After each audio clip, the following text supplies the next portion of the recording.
of losing.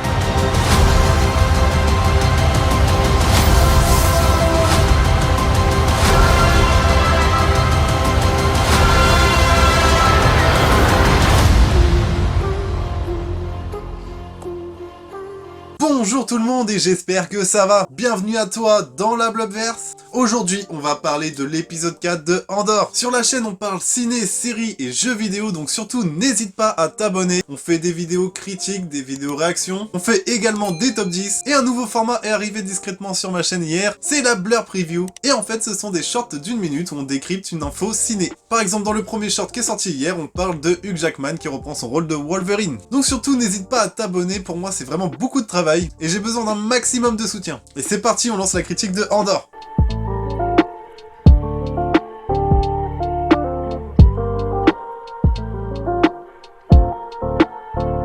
Pour le coup, j'ai vraiment apprécié cet épisode 4, je l'ai trouvé fluide. On voit du coup Mon Mothma qui est introduite dans la série, qui est sénatrice pendant que l'Empire est en train de se mettre au pouvoir finalement. Et puis voilà, on n'est pas avec des personnages tout beaux, tout roses. Là pour le coup, c'est vraiment une guerre qui se prépare. Les gens se battent pour leur indépendance, et d'autres se battent vraiment pour instaurer l'ordre. Et donc évidemment l'Empire qui est enfin introduit dans cet épisode 4. Pareil, on voit qu'au sein de l'Empire, pour monter les échelons, on peut faire confiance à personne. Il faut se fier à soi-même, il faut faire des magouilles de chaque côté. La série pour ça est vraiment très intéressante. Et puis voilà, comme je l'ai dit pour les épisodes précédents, on nous prend vraiment au sérieux. Pareil, Cassian du coup va être emmené à un petit groupe qui va tenter un genre de casse vis-à-vis de l'Empire, un petit groupe de 7 personnes, et on sent qu'au sein du groupe il y a des doutes, on sent qu'on peut peut-être ne pas faire confiance à tout le monde, on sait d'emblée qu'il y a des persos auxquels on va s'attacher qui vont mourir, ça c'est sûr et certain, ça se sent rien que dans le ton de la série en fait. Pareil, il faut noter je pense la performance des acteurs, tous les acteurs sont vraiment très bons dans cette série, et parlons particulièrement de la performance de Stellan Skarsgård, le rôle de Luthen. J'ai adoré parce que jusqu'à maintenant, depuis l'épisode 2, on a un personnage un peu froid, un peu strict. On sent qu'il a vraiment la niaque, qu'il a une forte détermination. Parfois même dans l'épisode 4, il s'emporte un peu, mais on se rend compte après, lorsqu'il se sépare de Cassian, qu'après il se rend sur Coruscant, là où il tient une genre de boutique de luxe, et il commence à mettre des vêtements classe, à mettre une perruque, etc.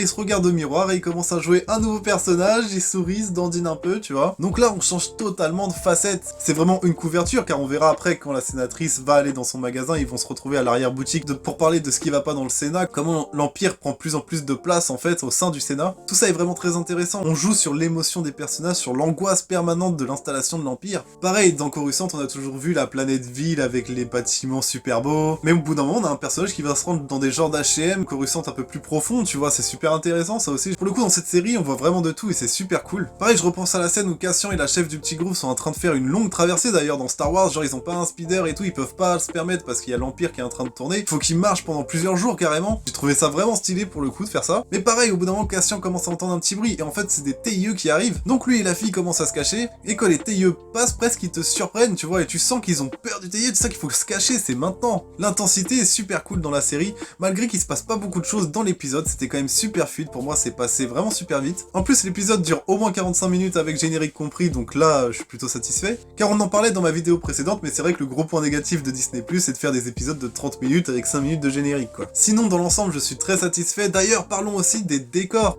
qui ne sont pas en fond vert, ça a vraiment été créé pour la série. Je pense par exemple à l'appartement de Mon Mothma, où on est dans un appartement super luxueux, et franchement ça marche, ça fonctionne de ouf. Vraiment dans cette scène, je me suis un peu posé sur le décor, je me suis dit ouais franchement c'est beau gosse, ça se voit que c'est vrai, ça se voit que c'est palpable. Donc ouais, même ça j'ai kiffé. En fait ce que je veux dire c'est que ce soit sur le fond ou sur la forme, j'ai vraiment apprécié mon expérience. Pour le coup le scénario je le trouve vraiment bien travaillé, la mise en scène est vraiment bien faite, les acteurs font le taf, et en plus voilà ça se voit qu'ils ont travaillé les décors, ça se voit qu'ils ont essayé un peu d'enlever les effets spéciaux, et nous mettre je sais pas une patte comme je le dis souvent, plus palpable en fait, on peut le toucher, on sent que c'est vrai, on sent que c'est là. On sent aussi que le prochain épisode va vraiment être un gros tournant pour notre personnage Cassian Andor, parce qu'ils vont effectuer le casse qu'ils sont en train de préparer, et je pense qu'à ce moment-là, il va se passer des choses qui va faire qu'il va vouloir plus s'engager dans la rébellion, plutôt que d'être un mercenaire qui n'est là pour le moment. Enfin voilà, en tout cas, j'ai vraiment apprécié mon épisode, je sais, c'est une courte critique, malheureusement l'épisode il dure que 45 minutes, et je n'avais pas non plus envie d'entrer dans tout le détail de l'épisode, car c'est pas comme s'il avait apporté non plus grand chose pour l'instant dans la série, mais je pense qu'on va avoir plus de choses à se dire la semaine prochaine, en tout cas ça s'annonce bien. On se retrouve demain pour faire la critique de l'épisode 6 de The Rings of Power, donc si t'es pas abonné, surtout n'hésite pas, pour toi c'est que quelques secondes et pour moi ça représente énormément. Du coup comme je te l'ai dit, maintenant il y a des shorts sur ma chaîne, qu'on a appelé la Blur Preview, et là je suis justement en train de bosser sur plusieurs shorts, donc n'hésite pas non plus à faire un tour là-dessus de temps en temps. En attendant tu prends soin de toi, et moi je te dis à la prochaine,